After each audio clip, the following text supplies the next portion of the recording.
The Vanity of Numbers. Hello, it's episode 167 of the Marketing for Owners podcast with me, John.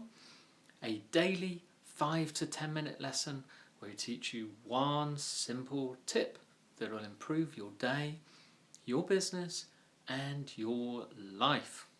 Because it will make you more money and all that kind of stuff. Yeah, you getcha? So, numbers. Vanity.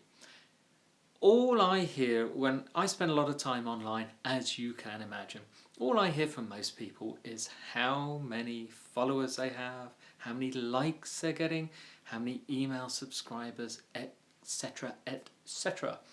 Now, for the rest of us, it's very annoying or very frustrating when we hear, say, someone wonderful like Brendan Burchard, who recently hit 3 million Facebook likes. Now, when I first saw Brendan, that was quite a few years ago, he didn't have anywhere near the amount.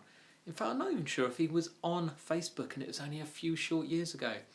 So why can't I have 3 million? Yeah. What about Twitter followers? Some people, Chris Brogan, etc., got tens or hundreds of thousands. I mean, I actually have quite a few. However, other people have tons. And then you hear statistics of websites. You hear of this website who's getting 5 million views a month, or they're getting 50,000 views a day. And I don't get that. But are they actually measuring the right metrics? And are those numbers of any use whatsoever? What if that doesn't convert into customers? Now, I have looked at many websites' Google Analytics reports, and I can tell you some that have something like, say, 2,000 or 3,000 or 5,000 regular visitors every single day.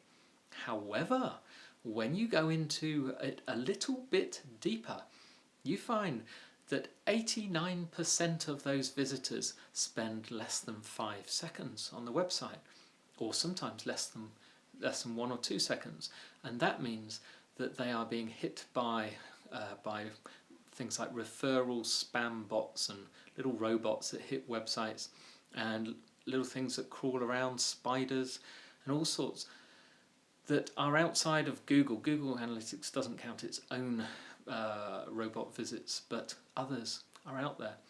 Those are insignificant. You can be getting 50,000 a day. If only 500 of those are real people, then that's what you're looking at. So measure the right statistics. Please don't worry about other people. Another thing, if you're a little local business, you can have 150 followers on Twitter and have a great business base with that, because 150 local followers on Twitter is your target market. Do you really want to be talking to people 5,000 miles away? Never going to be a customer? That would be interesting, but is it going to benefit you? So you want local engaged people. Now, I can remember this guy called David Siteman Garland, who is DSG, who's great, the rise to the top, an early video podcaster, very cool guy. He famously launched his first product with an email list of something like 200 and generated about $15,000 worth of business. Now, I might have the statistics wrong, but it was something like that. And the reason he did well, because those 200 were very engaged. They love everything he did, and they were highly motivated to buy. Highly motivated. So make sure when you're checking statistics, check or record numbers and record statistics that are significant to you, not ones that are significant to other people for their business, ones that are significant to you, and ones that are what I call needle movers. So something that if you bump those up, if you can increase those, they will move the needle in your favour.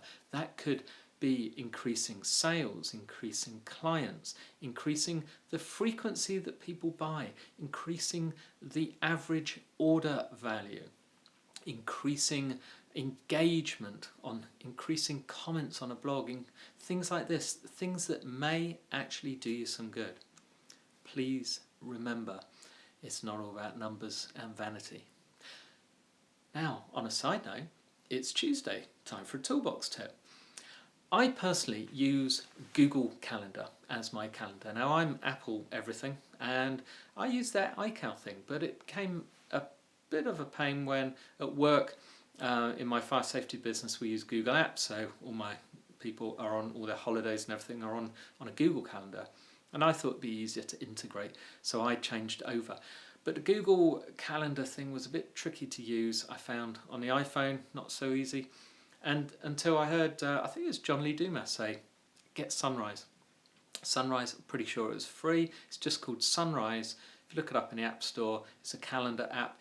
It enhances your calendar. It probably works with the Apple iCal thing as well, but it enhances Google Calendar and it integrates with other things, brings in little extra helpful bits of information, and it just makes the layout easier and more intuitive, easier to use, and it's improved my day.